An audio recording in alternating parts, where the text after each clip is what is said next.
All right, so it is 8 o'clock, so we will go ahead and get started. Good evening, everybody, and thank you for joining the Future Peds Res group for this Northeast Small Program webinar for the 2025 match cycle. If you're with us for the first time, we're so happy to have you, and if this is not your first session, welcome back. All right, we're going to go ahead and kick this off with some introductions. My name is Caroline Maltese. My pronouns are she, her. I'm a fourth year student at Penn State College of Medicine located in Hershey, Pennsylvania. And I am one of the co-directors for the Future Peds Res group this year. Unfortunately, my partner in crime, Stephanie, is unable to be with us tonight, but she is the other co-director. She's a fourth year student at Western University of Health Sciences. And we have worked very closely together along with the rest of the Future Peds Res team to bring you this webinar series. And we're so happy that you are joining us this evening. This program would not be possible without the help of our Future Peds Res APPD faculty advisors. So we would first like to acknowledge Dr. Michael Dell, who is the Vice Chair of Education at Case Western Reserve University, and Colleen Hughes, who serves as the Associate Executive Director for the APPD. We would also like to acknowledge our ComSep faculty advisor, Dr. Rachel Thompson. She is an assistant professor of pediatrics and director of pediatric undergraduate medical education at the Boston University Chobanian and Avedisian School of Medicine. And it is my pleasure to now introduce our assistant directors of webinars for the Northeast region. Hey guys, it's really nice to meet y'all. I'm Fiona Whitaker. My pronouns are she, her, and I'm a fourth year at East Tennessee Quillen College of Medicine. Hi everyone, my name is Lavanya. My pronouns are she, her, and I am an international medical graduate from India. We would also like to introduce our FPR webinar associate director who is working very hard behind the scenes tonight, Sheena.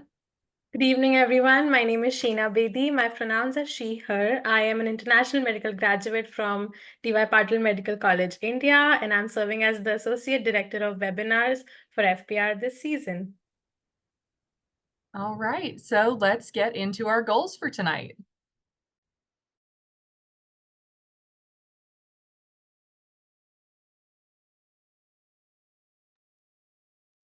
Lavanya, I think you're still muted.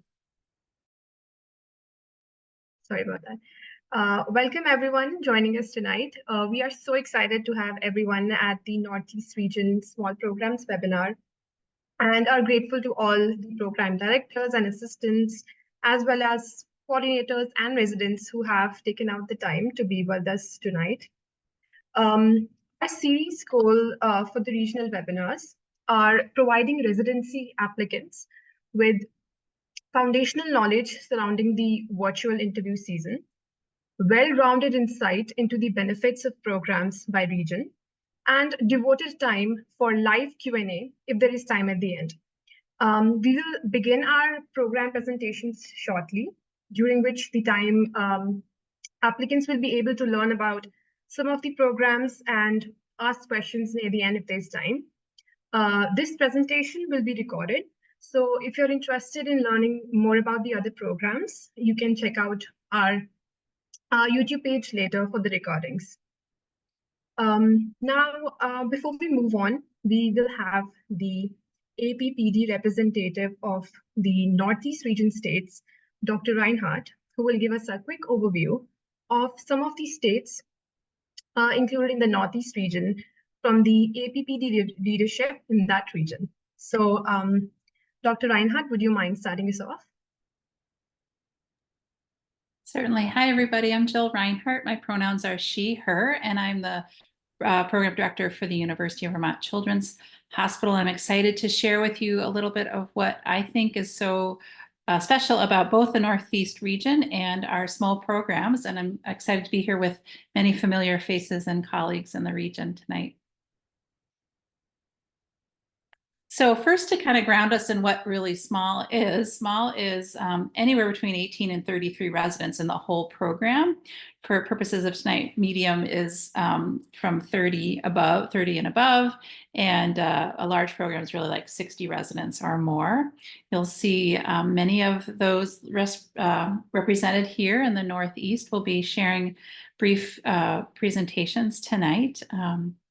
And, we all got together and wanted to share what we think's most advantageous to being part of a small program. And first and foremost, it's the close relationships that you gain with both faculty and your co-residents. We get to know each other on first name basis. And as you grow and develop through residency, you have an opportunity to be mentored really individually by faculty in such a small program. That individualized attention can be in the form of a project or research project. Could be someone thinking about you when they're away at a conference and coming back and saying, hey, Sue, we really think you should do this program or try to present here. You also have an opportunity for more autonomy in a smaller program. We at Vermont only have fellows in the neonatology fellowship. So you're really working one-on-one with attendings, taking care of patients. And it's a pretty impressive gift to have that.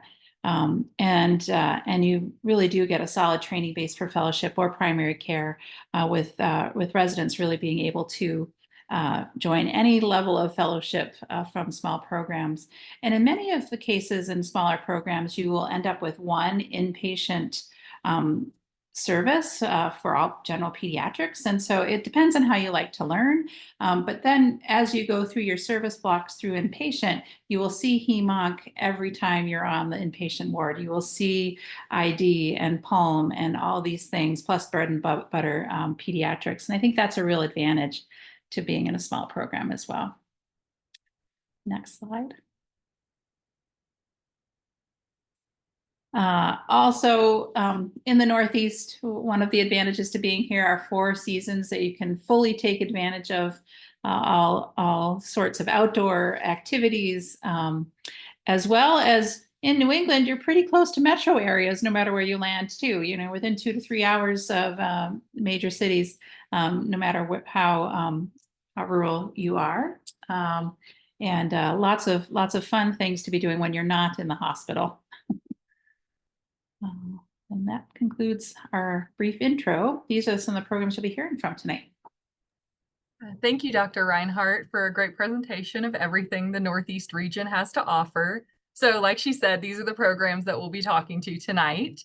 So I'd like to invite our program representatives to give a short presentation of your programs for 5 minutes for the first part of the evening, and then we'll take questions after all the presentations if there's time left over. Attendees, you can leave your questions in the chat as we go.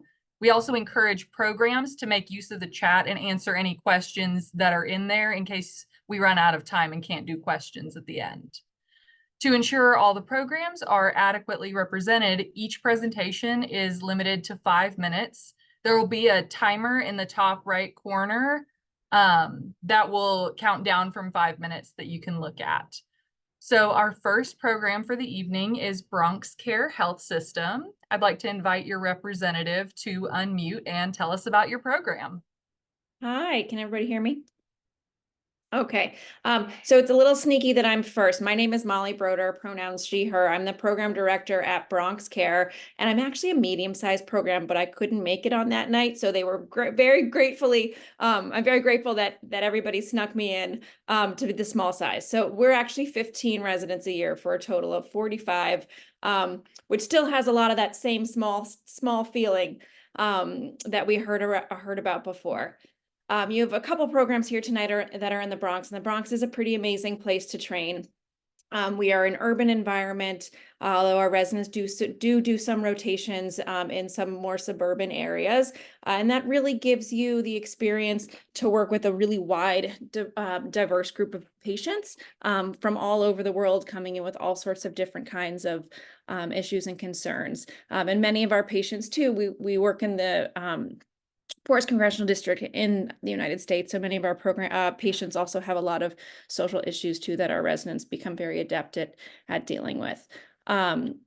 We are listed as a primary care program when you go into NRMP, and our residents are really very well trained in primary care, and they spend a lot of time in their own continuity clinic as well as in many other primary care sites throughout their 3 years of residency. But we also have residents every year who apply to fellowships, and you're really getting a great training as well in the various different subspecialties. Our residents will do rotations both at our hospital as well as our university affiliate, which is Mount Sinai, which is very close by to where we are. There's a lot of other things to love about training at Bronx Care. Besides just the clinical area, being in New York City is pretty fun.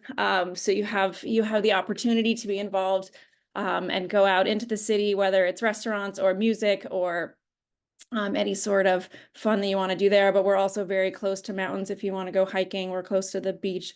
We're close to ski resorts and all sorts of things. So you really have the benefit of being both in an urban environment, but also very close by to a lot of other fun places. Some other benefits about training at Bronx Care, our residents are all in a union, the CIR, the Committee of Interns and Residents Union, and that has a lot of great benefits in terms of helping negotiate contract, but also in terms of the mental health benefits that our residents are able to get. In terms of the support there's a $5,000 reimbursement that they can get for any sort of mental health services they need, including gyms and things like that, which a lot of our residents will make use of. There's some meal stipends that come in for that. We also have a very comprehensive wellness curriculum with monthly sessions that our residents all participate in, and they help lead some sessions as well. So it's definitely a big, huge part of our program and a focus that we have.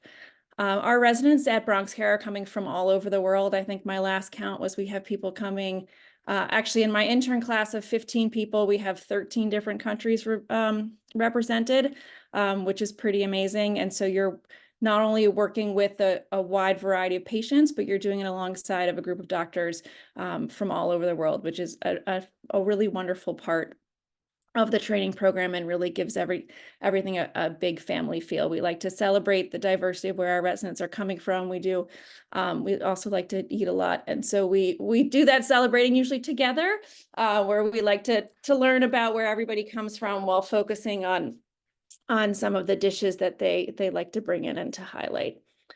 I think I've got a minute left, but I'm not so sure if I have anything more to fill up that minute. You guys can see on the slide some of the other things that we offer. We have our inpatient unit in our PICU where our residents rotate, and NICU as well, in addition to some of the other places that they rotate in other parts of the city. I think that's all I got. So if you want to take that minute and use it for someone else, or if there's any other questions, happy to answer them. Thank you, Dr. Broder, for showing us what your program has to offer.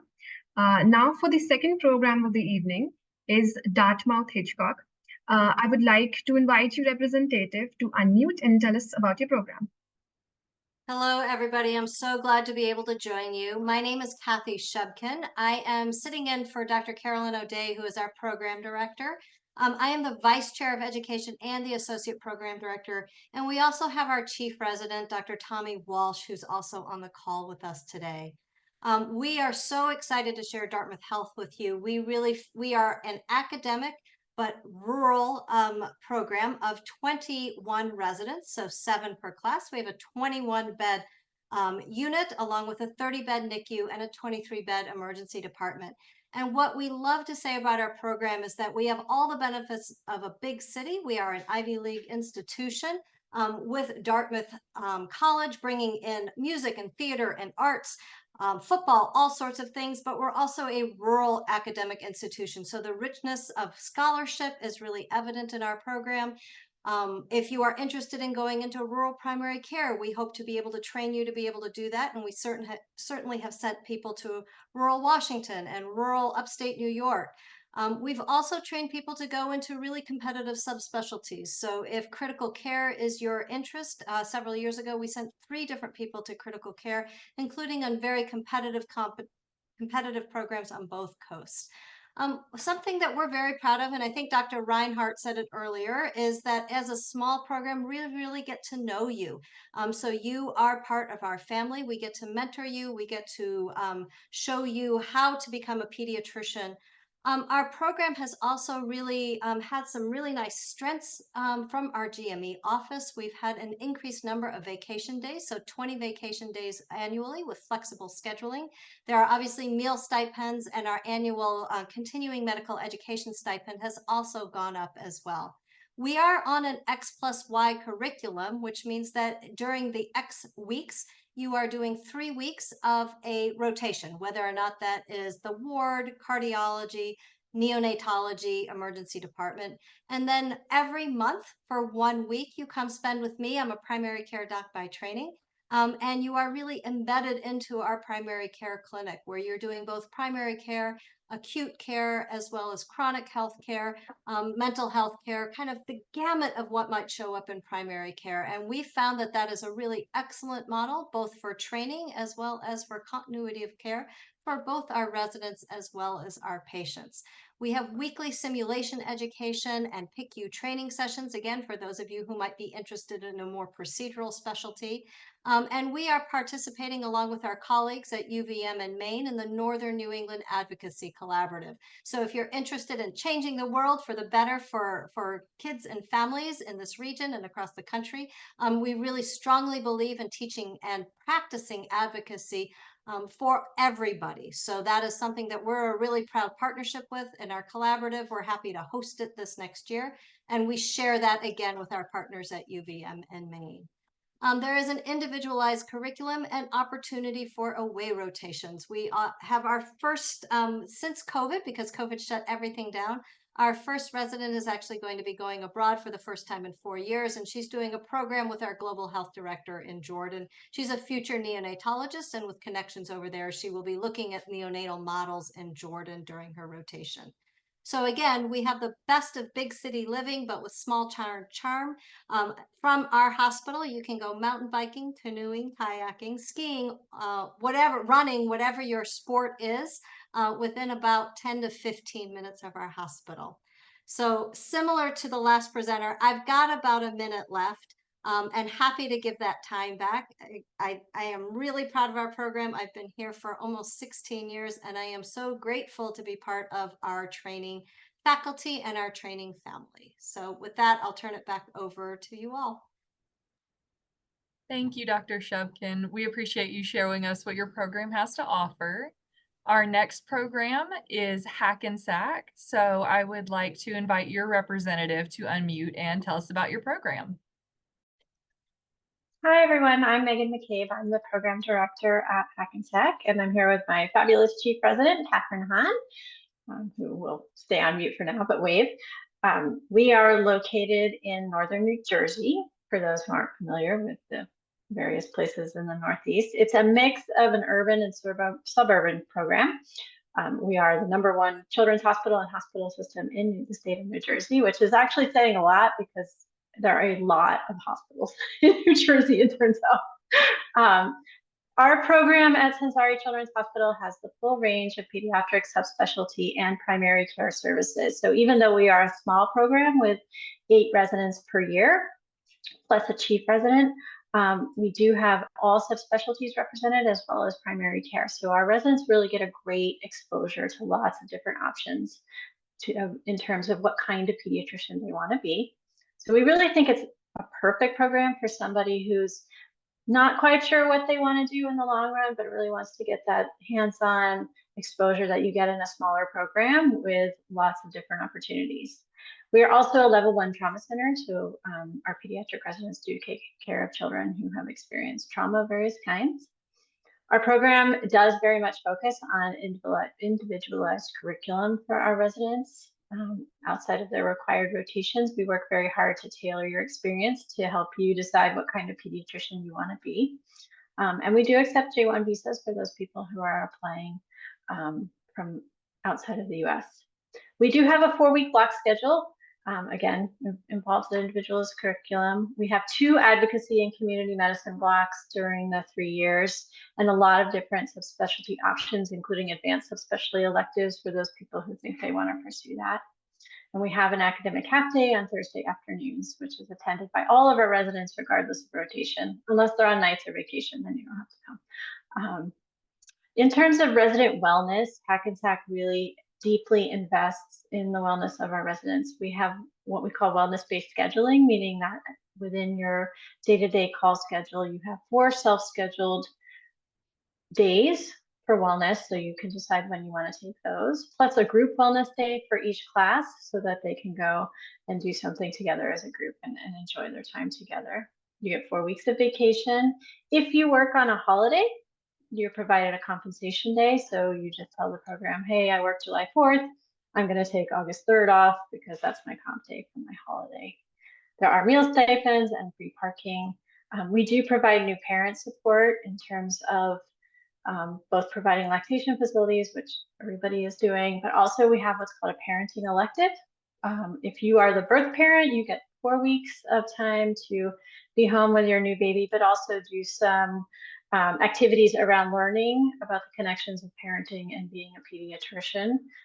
We just had our first resident do that, and he texted me this evening that his reflection piece, which was a minimum of 250 words, is 1,700 words, and is that okay? So he's clearly learned a lot in the last 2 weeks of being a dad. So that's something special that's in our program. We also have a night float system that does not involve any 24-hour calls, which we think is really good for our resident wellness. I have 1 more minute, so I'll be quick. In terms of diversity, our hospital system is one that's very, very invested in making sure that the work environment and the patient care environment is focused on creating equity and making sure that we really respect the diversity of the patients that we see. And that trickles down and is really part of our orientation for new interns and carries on through our pediatric equity and advocacy with resident leaders group called Pearl. We also have mentoring events and social events to make sure that our program continues to be diverse and equitable. And finally, we're in a great location. If you like to do things outside, Northern New Jersey is great. There's hiking, there's biking, there's beaches, there's all kinds of fun things to do. And then if you really like the city, Manhattan's 10 miles away, so you can go and do all kinds of wonderful things you can do in New York City. And I will end there. Thanks. Thank you. Thank you, Dr. McCabe, for sharing what your program has to offer. Now for the next program of the evening is Lehigh Valley. I would like to invite your representative to unmute and tell us more about your program. Great. Thank you, everyone. My name is Chris Rooney. I am the program director and also the vice chair for education at Lehigh Valley Riley Children's Hospital and the Lehigh Valley Health Network Peds Residency Program.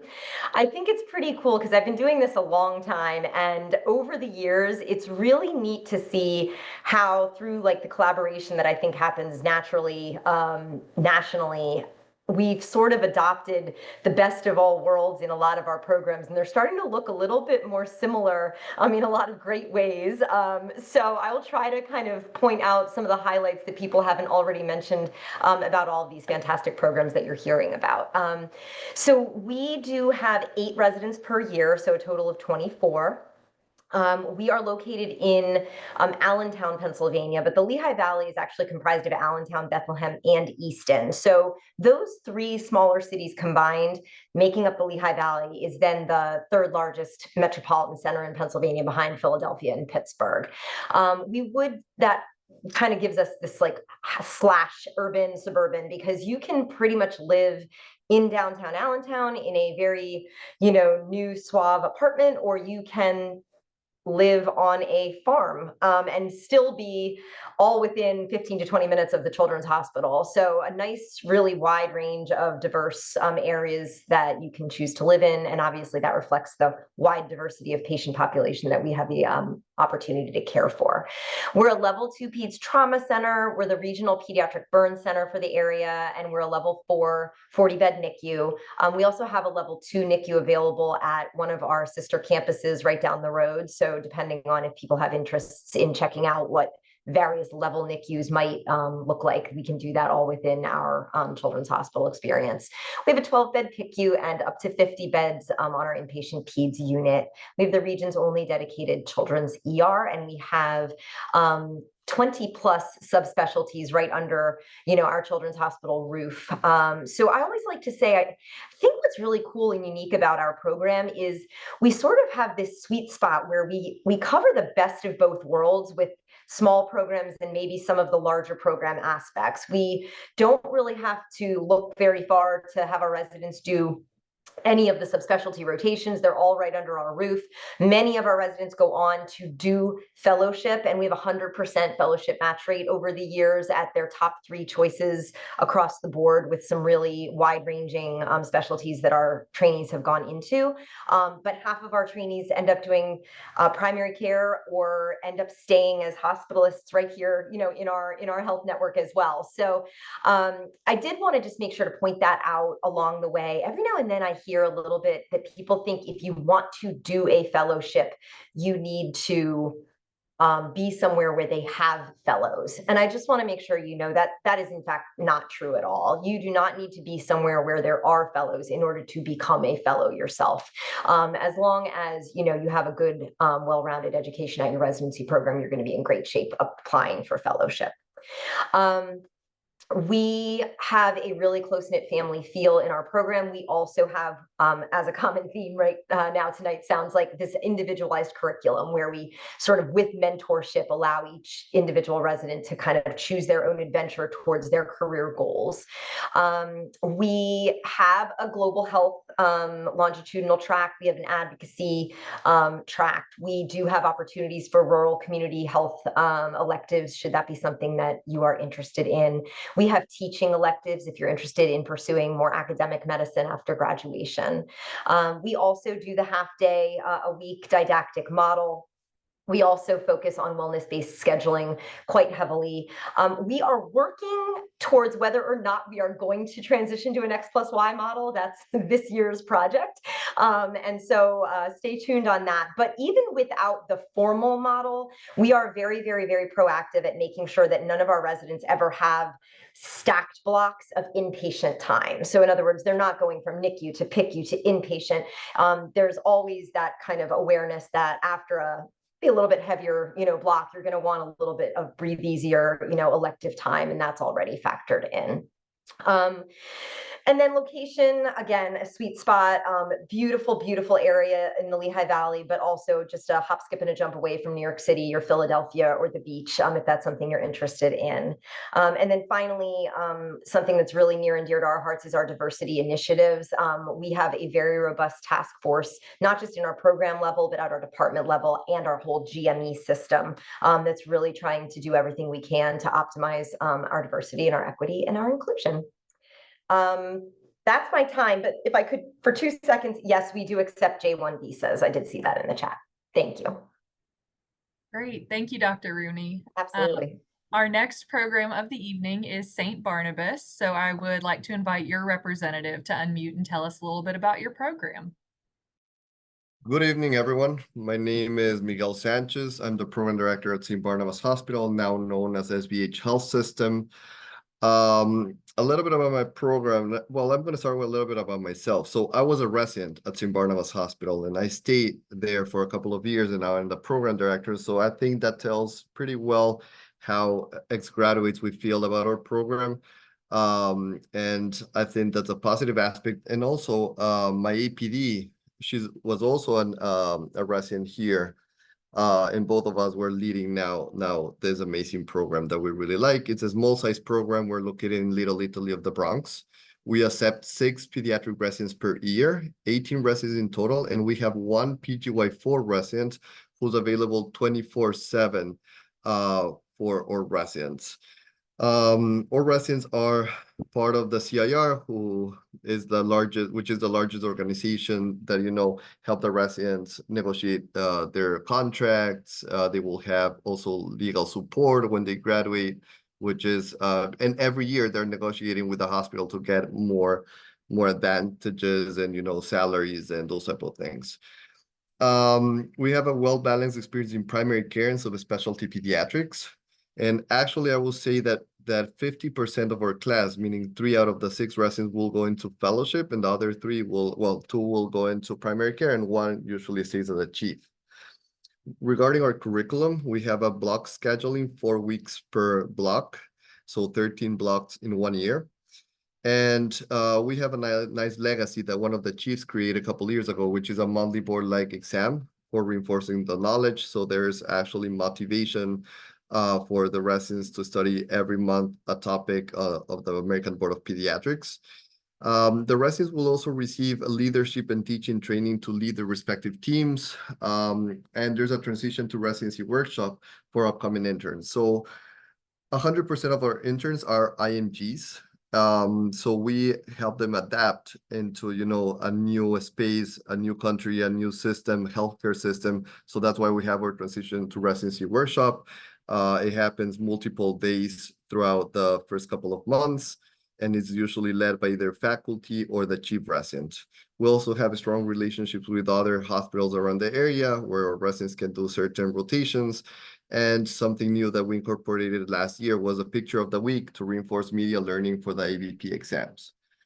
Regarding diversity, well, our faculty and trainings, there's diversity within each other. We're a community-based hospital, so we attend health fairs, humanitarian services. We're part for the past 2 years of Make-A-Wish, and we have a strong relationship with Project Teach. And regarding wellness, so the hospital has a wellness for the entire hospital, but in pediatrics, we feel that we're a little bit special, and that's why we do our own resident wellness, where the residents have protected time throughout the block to do certain activities, and we do have a budget for the residents to do those type of activities. Also, residents will have meal stipends and discounted parking rates. And well, the Bronx, I think it's a very nice area, a lot of diversity.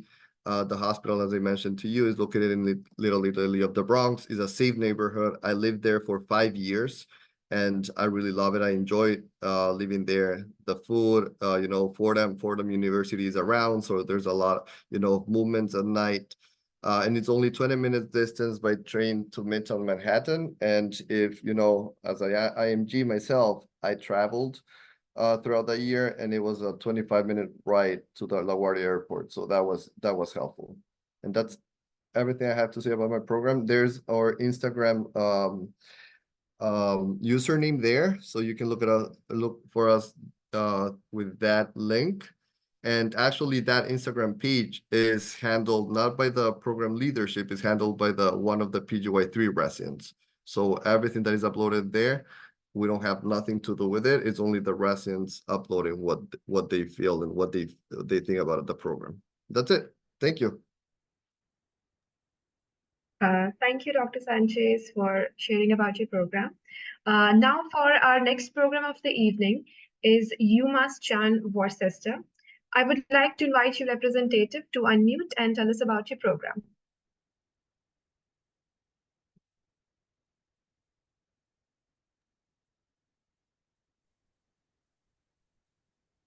It seems like they're running late behind, so we can just move on to the next one and circle back to them before we move on to the FAQ section. Does that sound okay?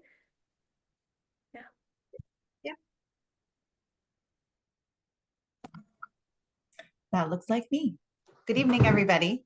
I'm Molly Sen McNally from UMass Chan Bay State. We're located in Springfield, Massachusetts. Western Massachusetts, our catchment area, we have a very large catchment area all the way up to Vermont, all the way down to Connecticut and west to New York. And then we share a little bit in the middle with UMass Worcester. So you get a very small program, but in a large area. So you get to see a lot, all of the kind of bread and butter stuff, but also unusual and kind of complex conditions. We also allow our residents to create customized electives. We are a hospital within a hospital. We have a level 3 NICU with 55 beds. Our inpatient unit has 45 beds and our PICU has 8 beds. We are the only pediatric emergency department and the only PD trauma center in Western Mass. Lots of subspecialty services and multidisciplinary clinics.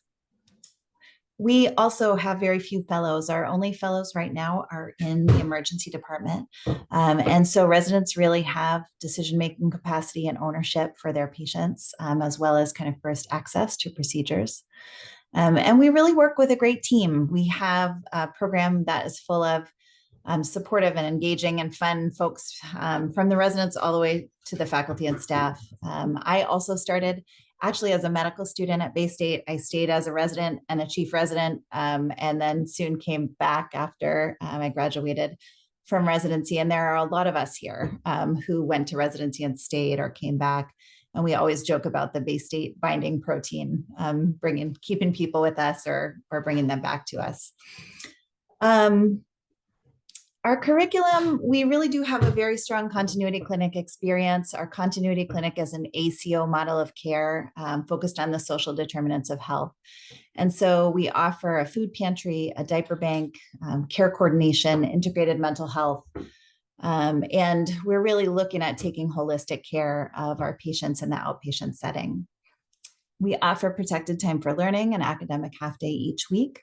And we also follow a model called the learner manager teacher model. So this is a model developed at Bay State of graduated autonomy. So when you come in, you're a learner. You are supervised by a senior resident and an attending. And your manager year, your second year, you work directly with an attending, sort of as a pre-hospitalist, doing a lot of admitting and management of patients on the floor, more complex patients. And then in third year, you become the teacher. So you're the one who's really leading and supervising the team. We also allow residents to do a second site clinic, and this lets them have an educational experience in a longitudinal way that allows them to develop more knowledge, more expertise in their area of their career interest. So some people will do a subspecialty. Some folks have done peds emergency medicine. Some folks have worked in a private practice to understand another outpatient model of practice. We offer a really robust simulation curriculum and sim center. As far as resident wellness, we do a lot. We have done a lot. We have a dedicated on-site therapist for residents, not only pediatric residents, but all residents within our GME structure.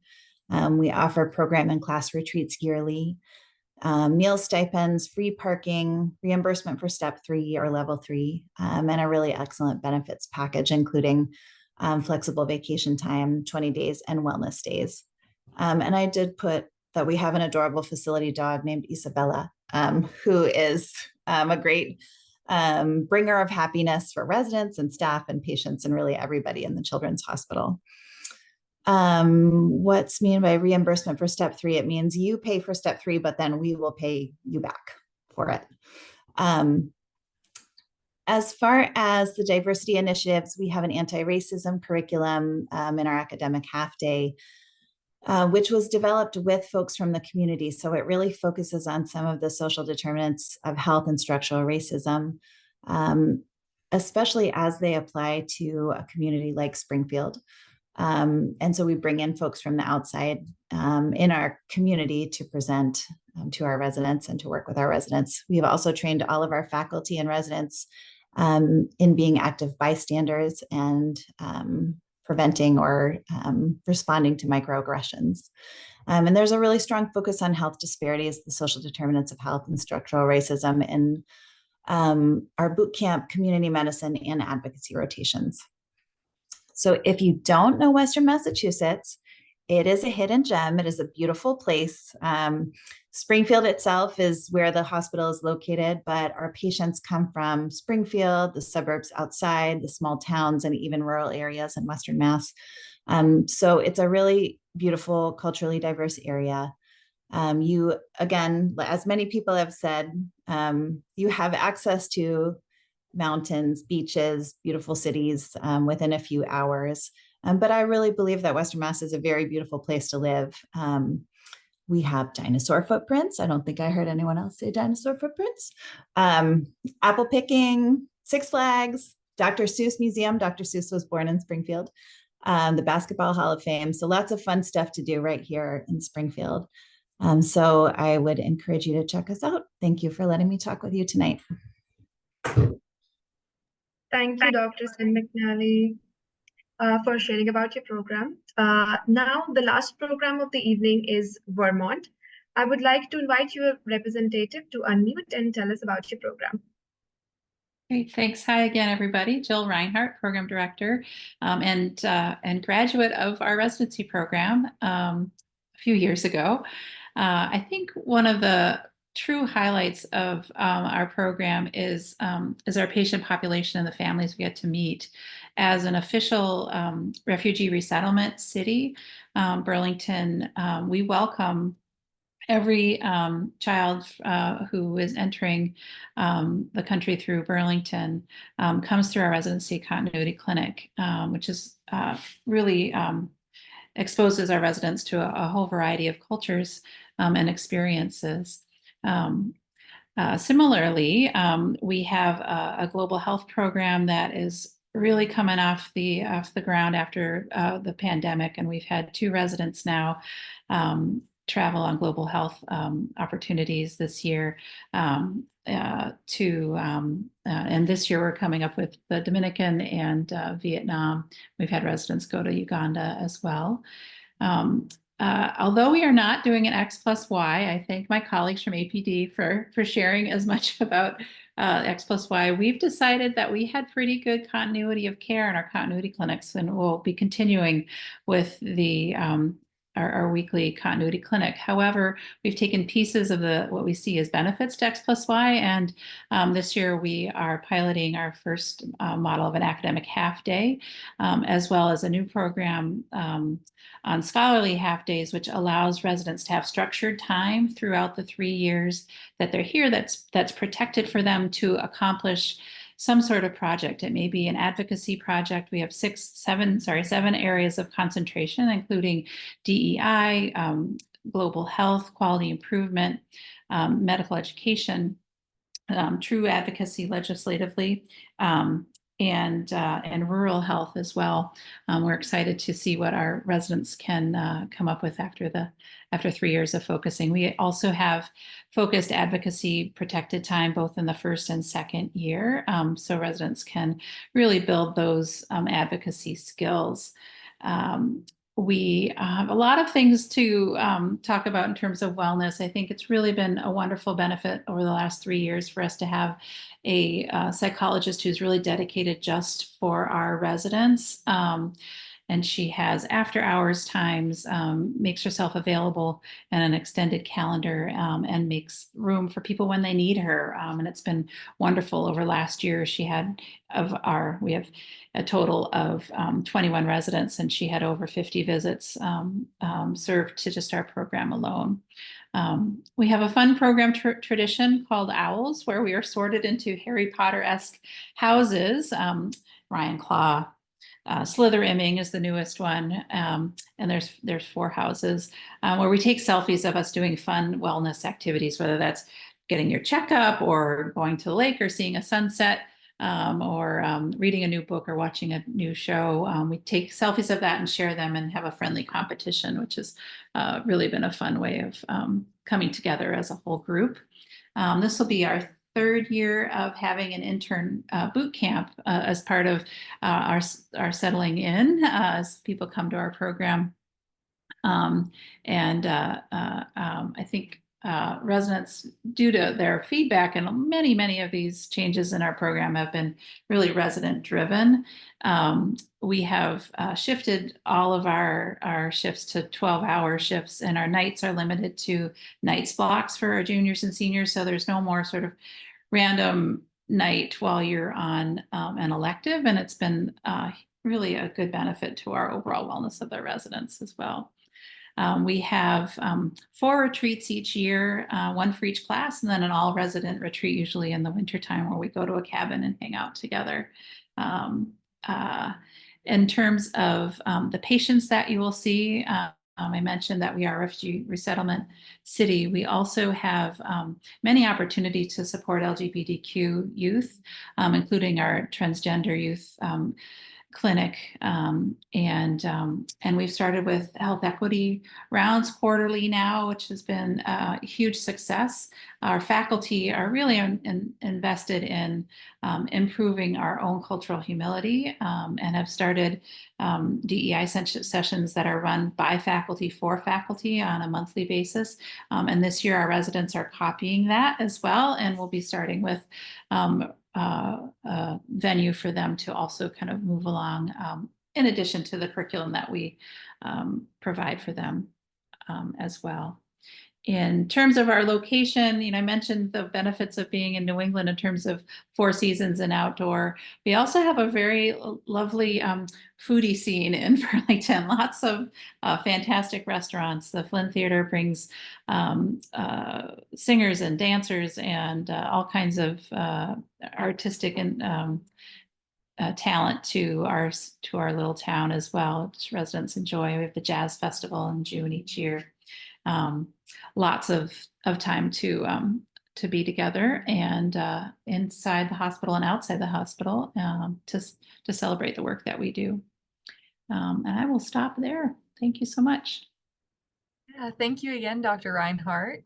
So that concludes the program overview portion of the evening. I don't know if anybody came a little bit later for the UMass Chan Worcester. Anybody hear from them? No.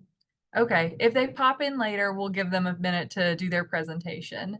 So now we'll open up the floor to a live Q&A. If anyone prefers to remain anonymous, you can feel free to send me a personal message and I'll address your question to the program representatives. Again, please continue to use the chat box as we might not get to all the questions, but it looks like there's been some really good communication happening there already. So we can start with the question, how will programs be utilizing the geographic area preference? And anybody can jump in and answer.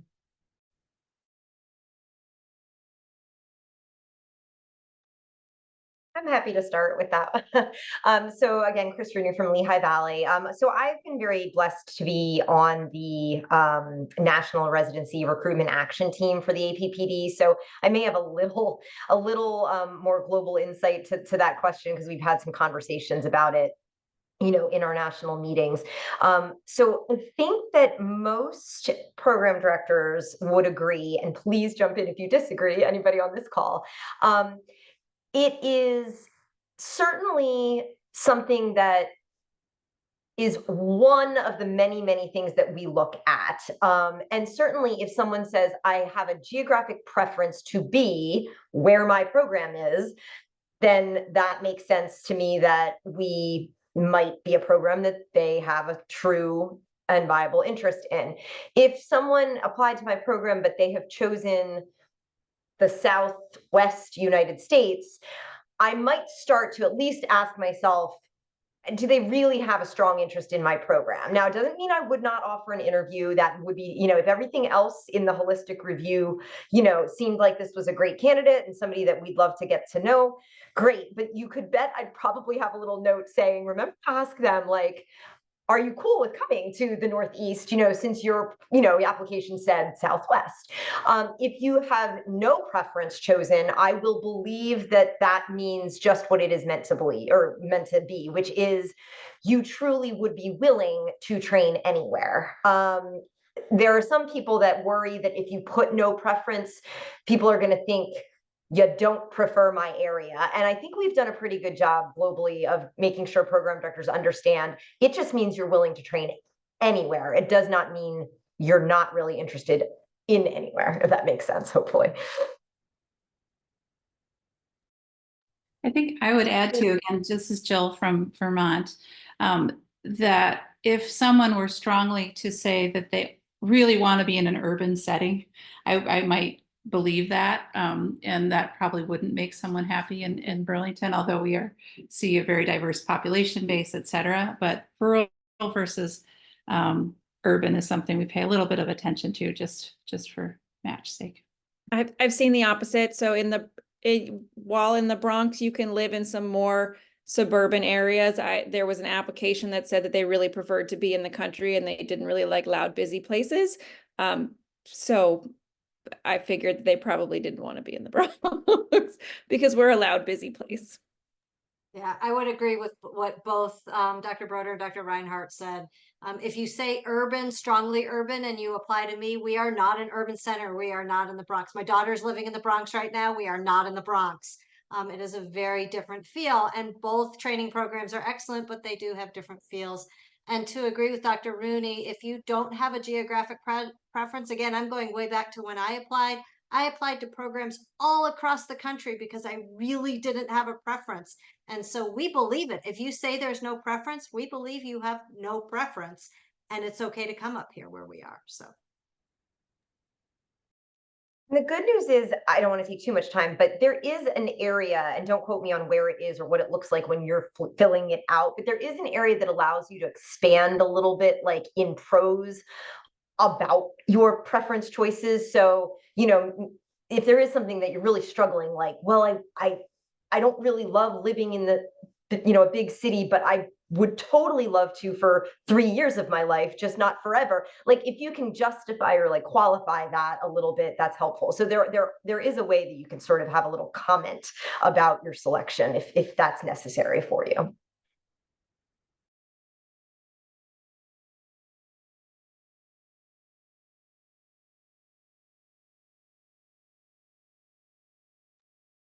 Thank you everyone for answering this question. So the next question would be, even though it's answered, I think it's asked repeatedly, is year of graduation considered in reviewing the application? And if someone has already completed their residency in their home country, is it advantageous somehow? I was replying that question right now, but I prefer to talk it out. I think it could be considered a positive aspect, but again, when we review applications, we don't only focus on one thing. I think we review the applicant as a whole. So only by having the fact that the completion of residency, we take into account how long ago did the applicant completed the residency. Is there any gap years? So it's more than that, but it could be a positive thing for us. I also agree that completing a pediatric residency in particular in another country is very helpful. One of the challenging things that we have in looking at applications is deciding who's really excited about pediatrics. And so if someone has done a lot of pediatrics in their past at any point in time, whether it's a residency, whether it's other rotations, something along those lines, I think that is helpful for us to know.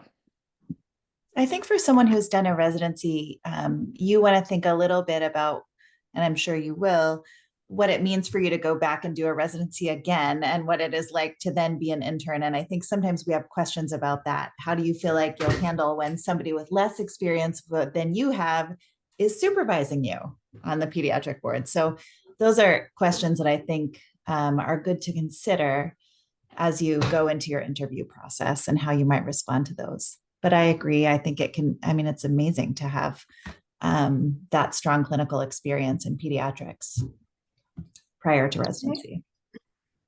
I agree with that. I think the other thing that's really helpful in your application is if you can detail a little bit of what your residency experience entailed, because there's such wide variety of what people do, both within the US, obviously, because there's small programs, large programs, all different kinds of settings, but anywhere else in the world, if we can know a little bit more about what you actually did in your training, it actually helps us to really understand your application.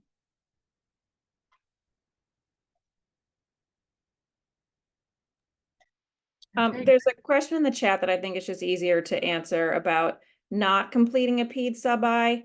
I think as a program that has all IMGs, I understand that my applicants have a wide variety of experiences that are available to them. And some people will have the opportunity to come to the United States and do rotations, and other people will not have that opportunity. There's a lot more virtual opportunities now, I think because of COVID, so that happens. But the same way, there may be opportunities to do pediatrics wherever you have done your medical school training, or there may not have been. So I don't think it's detrimental, but I do think, as other people were saying, kind of talking about the experience that you had, and it would probably be very important to really focus your personal statement on why you want to do pediatrics. So if it doesn't come across in any other place with the experiences that you've been able to do, letting us know in your personal statement that this is what really drew me into here and why I want to come and be a pediatrician, I think is an important thing for us to see. Yeah, and to, comment to Dr. Broder, sometimes we have had residents come in late or applications come in late because they were so sure they were going to be a surgeon or a psychiatrist or an internal medicine doc. And so they didn't get that ped sub-I in because they did an internal medicine sub-I or something else like that. But to Dr. Broder's point, tell us that you're interested in pediatrics and why. And if you've changed your application at the last minute to apply to pediatrics, that's okay. Just tell us why. Why pediatrics? Why now? What is it about our program, where you're applying, what you're doing that is going to support an application into our program? So.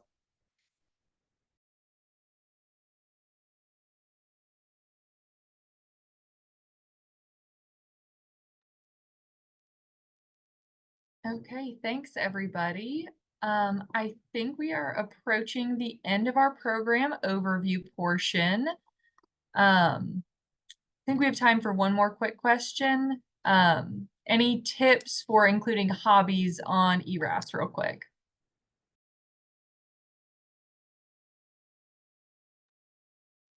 Everybody loves the hobbies.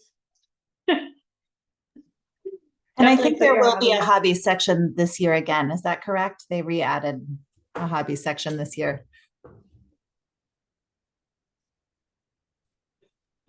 It's a great conversation starter. So just be able to talk about your hobbies when we invite you for an interview. And I saw Roshna's question. Probably good advice, not just about do you need to mention your USCEs in a personal statement, but just anything. My personal advice is please do not rehash what I'm able to read very clearly in another part of your application in your personal statement. I would much, much, much rather read something that was not able to be conveyed in the other sections of the ERAS application that tells me who you are as a person or why you want to do pediatrics in your life. You definitely don't need to, make sure that someone sees something that was in your CV by mentioning it in your personal statement. We all really do a solid job of looking through applications very holistically and thoroughly. So I think don't waste that opportunity of your personal statement rehashing something that is already in your application elsewhere, unless it was the most profound experience ever and it had such impact on you that it is the sole reason you've now decided on pediatrics. Then obviously it makes sense to mention it, but hopefully that clarifies that.